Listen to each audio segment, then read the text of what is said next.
Ito yung tinatawag nating voltage regulator at meron tayong voltmeter dito ng alternating current at ito po yung indikasyon po timer. Pagka nawala yung ilaw, saka magkakaroon dito ng display. Pagka switch on natin ito, naka-power on, meron po yung power on delay. Pero medyo matagal po yung kanyang pag-activate.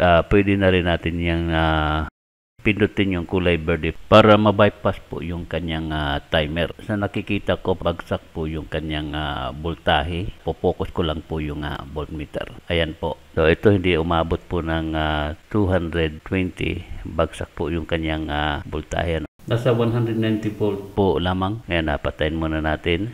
Sa loob nito, meron tayong tinatawag na variac transformer. Ibig sabihin po, meron po itong variable output. So, kaya tinawag itong variac kasi variable alternating current. Ito po yung kanyang mga coils at ito naman yung may holder ng brush. No? Nag-i-slide lang po yun sa kanyang tagiliran para pumili ng tamang voltahe upang panatilihin ito ang 220 volts output. Makikita dito naka-power on siya pero yung ating voltahe ay nasa 200 volts lamang po. Ibig sabihin hindi po siya gumagana ng naaayon doon sa kanyang function. Ito yung slider niya ng kanyang brush at ito naman yung monitor ng ating output. Makikita mo na kung ilang voltahe yung kanyang output dito. Ito yung may tatlong saksakan po rito para sa 220 at isa sa 110 yung kulay puti. Susuriin natin yung kanyang problema sa output kung bakit hindi siya umaabot ng 220 volts. Tatanggalin muna natin itong kanyang voltmeter para hindi sagabal sa ating pagkalas ng kanyang kaha. Ngayon natanggal na natin yung kanyang voltmeter. Titignan natin yung kanyang ilalim kung anong dahilan kung bakit hindi siya umiikot yung kanyang selector ng ating voltahe. Usually pagka nasa tama itong function, makikita mo yung slider na sa taas na may wire, na may brush. Yan po yung namimili ng voltahe. Kung sapat na yung voltahe, meron tayong control board dito na siya na mga tinatanggal natin ngayon. Ito yung nagmo-monitor ng voltahe kung ilan yung output. So, mukhang nagalaw na yata ito ng ibang technician. Makikita doon sa kanyang posisyon ng kanyang relay para sa timer. Sa dami ng wire dito, wag lang kayong mag-panic at isa-isahin natin yung ipapaliwanag sa inyo kung ano yung mga function yung mga pinagtatanggal natin na wire. Ito po yung wire na galing doon sa ating saksakan. Ayan. Patungo siya doon sa kanyang selector ng voltahe. Ito na yung papuntang common ng ating regulated output na voltahe doon sa ating saksakan sa likod, kung saan nakalagay ang para sa mga 220 volt. Ito yung kulay pula na makikita mong nakalagay dito sa ating selector ng voltahe. Napapunta dito. At ito yung asol, ito yung pinaka-common doon mula sa ating plug, na siya namang sinasaksak natin doon sa ating outlet. Dito pumapasok yung unregulated voltage natin na 220. Dito namimili yan ng voltahe sa tagiliran, yung wire na kulay pula. Ngayon, puputulin na natin itong kulay pula na wire.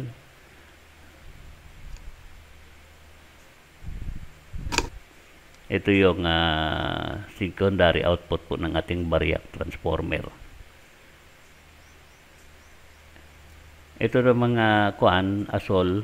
Ito yung supply na monitor po ng ating control board. Na kung kung nasa tamang voltahe.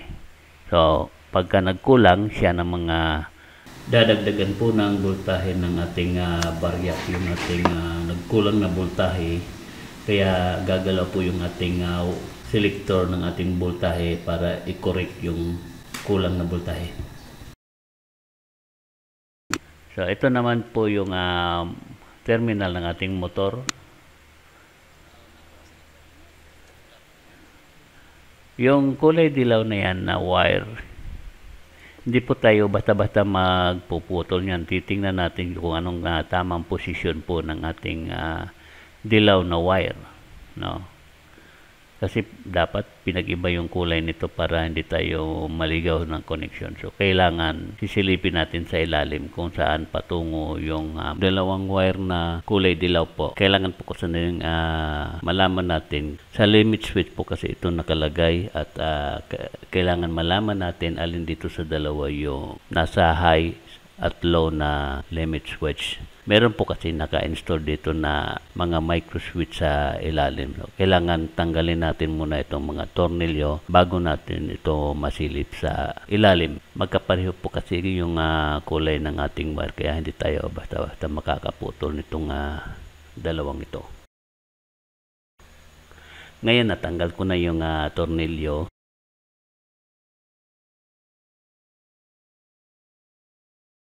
Ito na po yun, lumantad na po yung ating dalawang wire kung saan patungo. Ngayon, ito na po yung motor natin para paikutin itong bilugan na may switch, ano, na siyang nagko-control na shafting ng ating variac transformer. Putulin muna natin itong cable tie.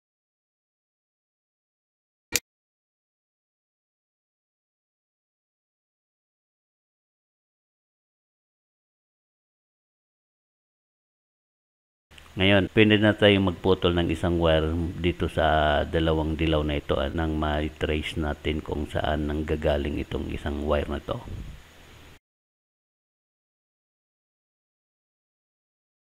Ayan. So, mapaghihiwalay na natin yung dalawa.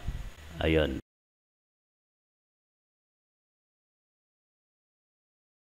Ito po yung micro switch na tinutukoy ko. Ito, dalawa po yan, ano. Kaya ko hindi siya pinutol kagad para malaman natin ang tamang orientation ng ating dalawang wire na kulay dilaw. Meron po dito dalawang nakaumbok para tamaan yung dalawang micro switch, no. Dito sa ating shafting ng ating variac. Ito na yung ating pinaka high and low na micro switch, high or low voltage, ano, kung kailan pinahihinto yung servo motor na sa pag-ikot. Sila po yung responsable para mapahinto yung servo motor sa pag-ikot.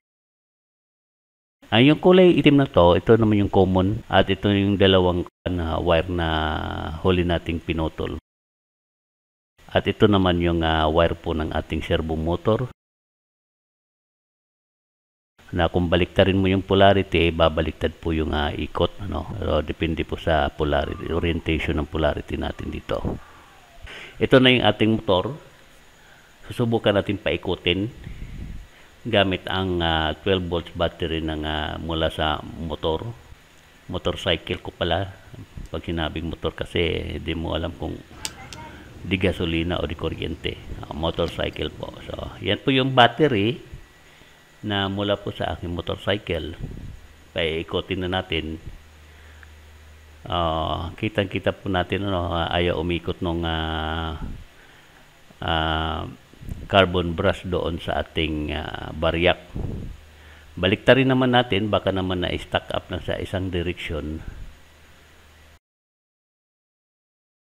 Wala pa din. So, walang reaction yung ating mechanical doon sa ating variac. Dito sa puntong ito, kailangan na natin baklasin yung ating servo motor. At nang sa ganun ay malaman natin kung ano po yung dahilan bakit ayaw umikot nito. Maaring may problema po sa ating variac. O di kaya naman itong ating servo motor ang may problema. So kailangan i-detach natin ito sa pagkakalagay nito sa kanyang kinalalagyan. Okay. Natanggalan natin yung dalawang tornilyo nakakapit. Ito na po. Isa pong servo motor. Meron siyang gearbox na sarili.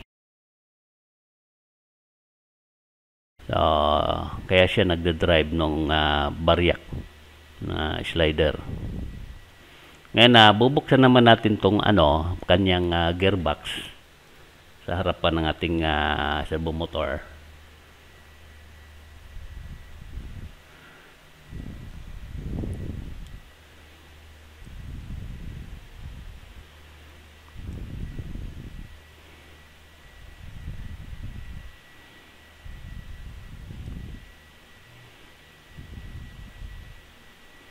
Ayan po. Konti lang po yung kanyang mga gear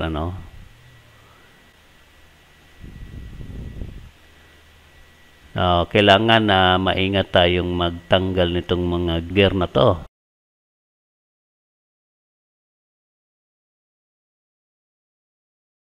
Subukan ko kayang ikutin itong mga gear dito. Matigas talaga. Ayaw umikot po ng ating armature.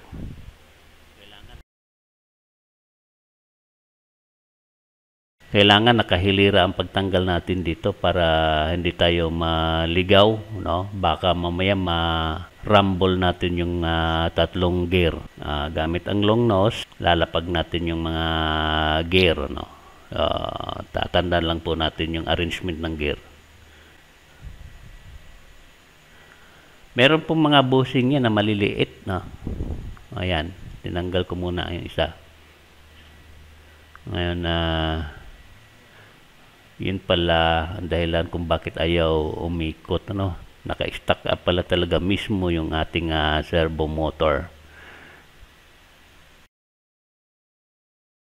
Kahit na yung ating long nose plier, hirap siyang ikutin.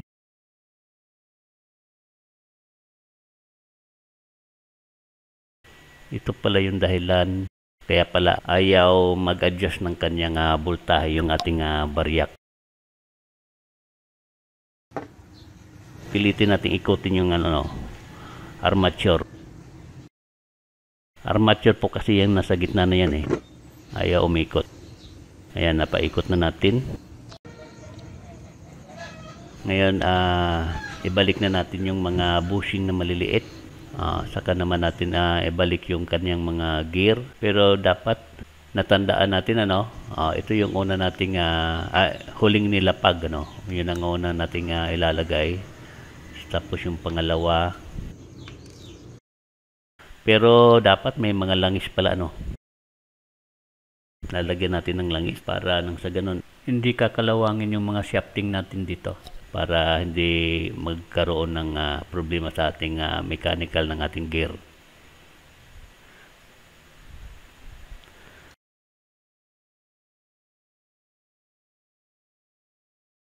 Ito yung una nating tinanggal.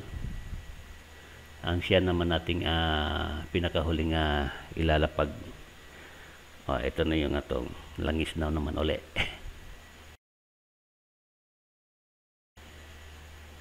Okay, pwede na natin siyang takpan.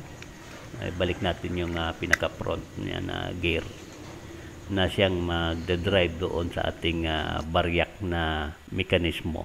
Ngayon, isa-isahin na natin ibalik yung mga tornilyo nito. Kaya ang gawaan po natin dito, puhunan sa mga ganitong bagay na maliliit, ay tiyagaan po lamang. Ang di ka matyaga dito, mag-iinit talaga yung ulo mo at hindi maaayos yung ating servo motor. Ito po kasing sa mga hindi po nakakaalam, ito po kasing voltage regulator ay siyang ginagamit po natin doon sa mga masisilang mga gamit po, katulad po ng ating mga computer, refrigerator, freezer, aircon, o yung mga digital circuit po na kailangan din po ng regulated voltage na supply. Kahit na yung tinatawag po natin UPS ay kailangan po ito. Kailangan naka-steady po yung ating supply na nasa mga 220 volts. Kung kayo pupunta ng mga internet shop, malimit mo rin itong mapapansin doon sa mga bawat computer nila nakalagay na meron po silang tigi-isang voltage regulator. Sa lahat ng mga voltage regulator, ito yung gusto ko talagang voltage regulator, gawa nga ng eksakto po yung kanyang output. Ngayon, susubukan po natin. Ayan po. Umikot na po yung ating servo motor. Iyon lang po talagang dahilan. O kahit i-reverse natin ng pabaliktad, pwede na natin po itong ibalik. Okay na po yung ating servo motor. Ngayon, ibabalik na natin ito sa dati niyang kinalalagyan. Nang masubok na natin itong ating baryak, kung kakayanin niyang paikutin ang buong mekanismo ng ating shafting dito sa ating baryak. At nang sa ganon, malaman natin kung mayroong problema po itong ating carbon brush assembly na holder, no? Baka mamaya meron pong problema yung kanyang mekanismo sa ating baryak transformer. Ngayon nalaman na nating okay na po yung ating servo motor, ay maaari na po natin itong subukan muli kung kayang ikutin yung buong assembly ng ating baryak. No, may kalakihan din po kasi at kailangan dito pwersadong mapaikot po yung ating slider na selector switch para sa ating mga voltage selection.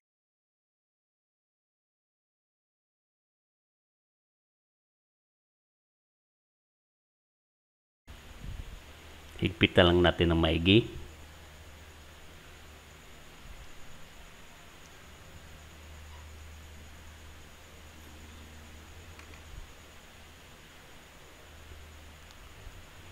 Ngayon, sa ganitong arrangement, susubukan natin paikutin itong ating servo motor kung kaya niyang paikutin yung ating baryak.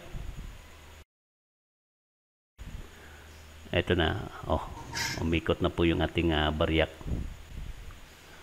Pwede nang gamitin yung ating baryak transformer kasi nagagalaw niya na po yung mekanismo mismo ng ating baryak. Okay?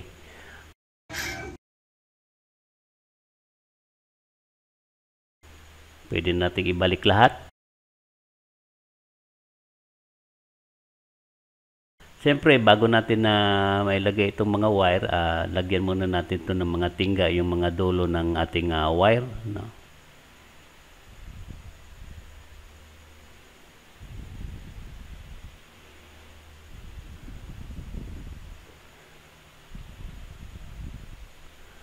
Okay.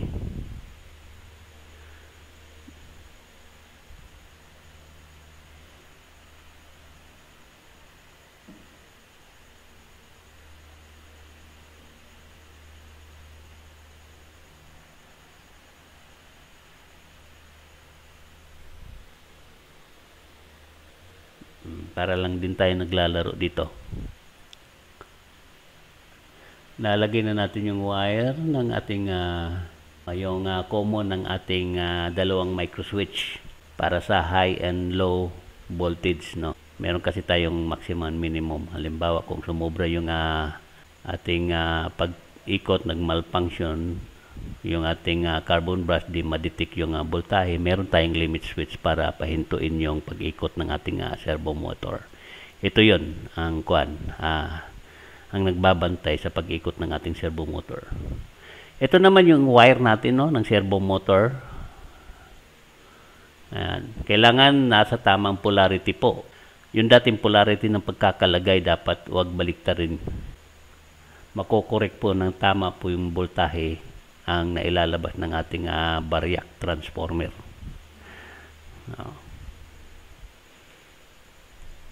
So, dapat wag baliktarin ang wire na ito ng ating servo motor.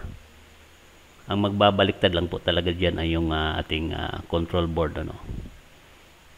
Nakaset po yan.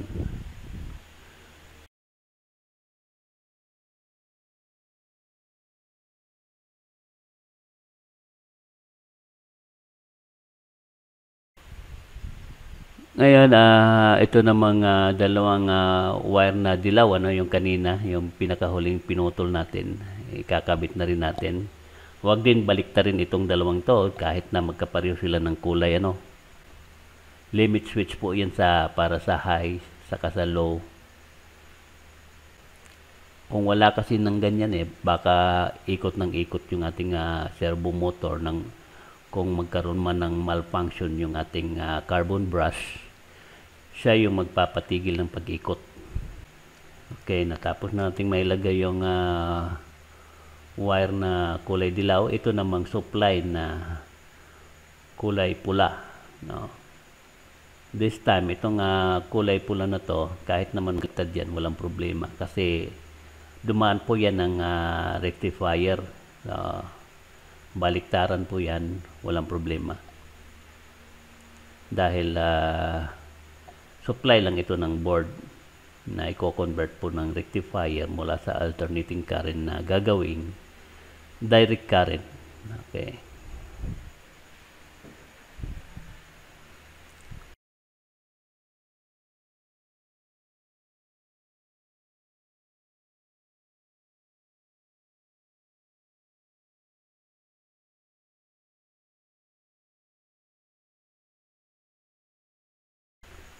Ngayon, itong panghuli, yung ating kulay asul, no?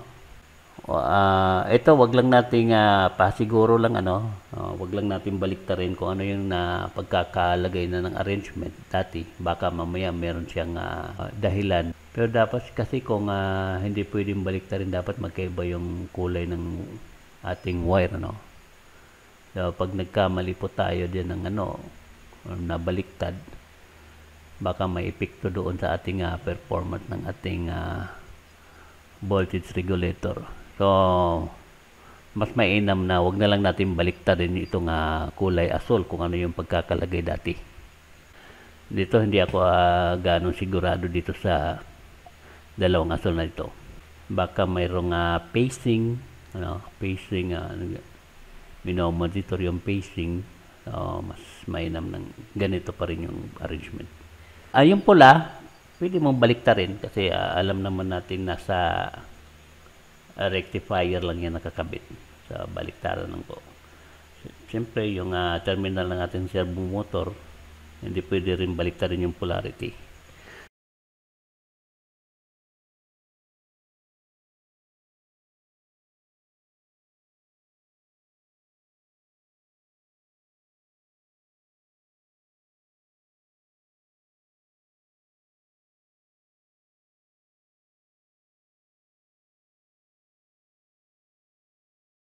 Ngayon, ibabalik na natin itong isang itim na galing po sa ating timer, no? Supply lang po ito ng timer na kanyang negative source, pinaka-ground.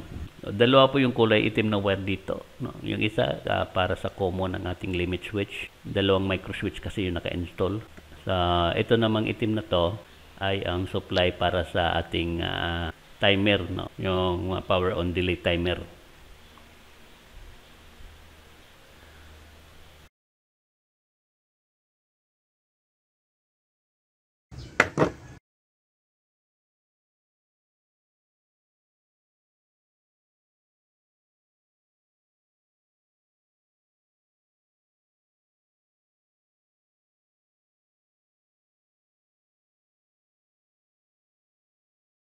At siyempre, meron pang isang asul dito.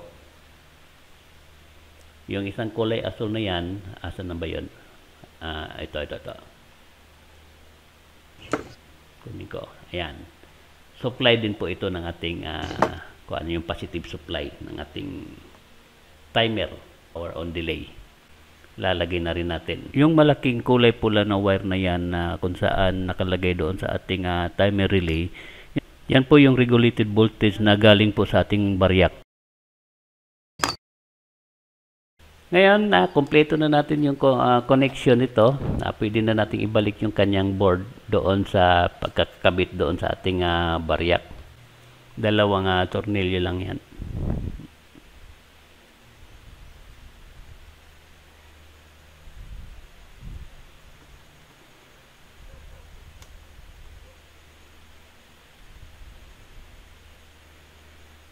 Okay. Okay na po yung ating pagkakabit ng board. Ikabit na natin yung board doon sa ating baryak. Ngayon ikakabit na rin natin yung mga paa ng ating baryak, yung pinaka bracket.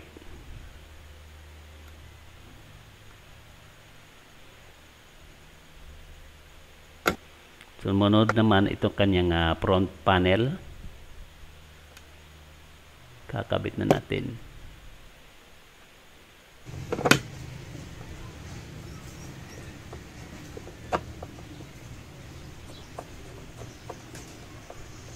Tatlong tornilyo po ito.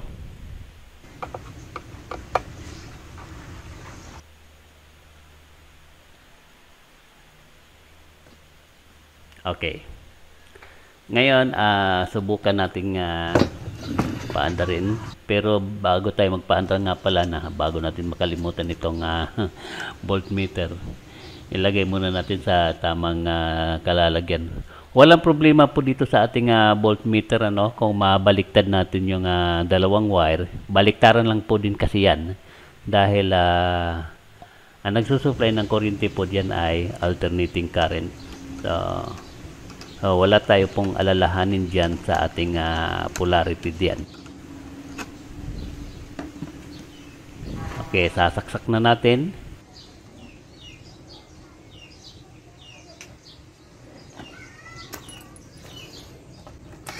Ayun, gumalaw na po yung mechanical ng ating baryak o baryak transformer. Naka-monitor na kaagad siya sa kanyang voltahe. Ngayon, escape muna natin yung timer. Kumbaga i-bypass natin. Okay na po yung reading ng ating voltahe. Nasa 240 volts po.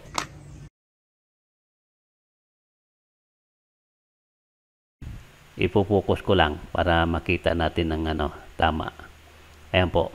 So, lumagpas na po tayo sa ating 200 volts na supply. Pwede na siya nating gamitin. Okay na po.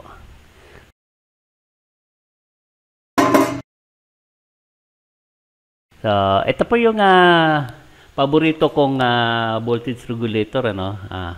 Sa lahat ng voltage regulator, ito yung pinaka-paborito kong voltage regulator kasi nasa tama talaga yung output. Hindi katulad ng ibang voltage regulator na tanging mga relay, mga relay ang nagko-control ng kanyang mga transformer. Hindi po mga baryak, mga fixed type na transformer na mayroong multiple input, na kinokontrol lamang ng ating nabibiling mga relay.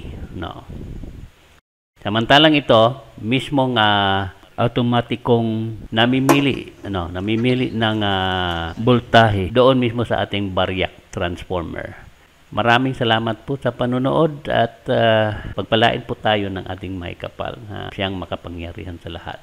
Huwag po kalimutan palang mag-subscribe sa aking channel at maraming salamat po sa panunood. At ang tabayanan po ang susunod kong mga video na sana'y magustuhan nyo rin po.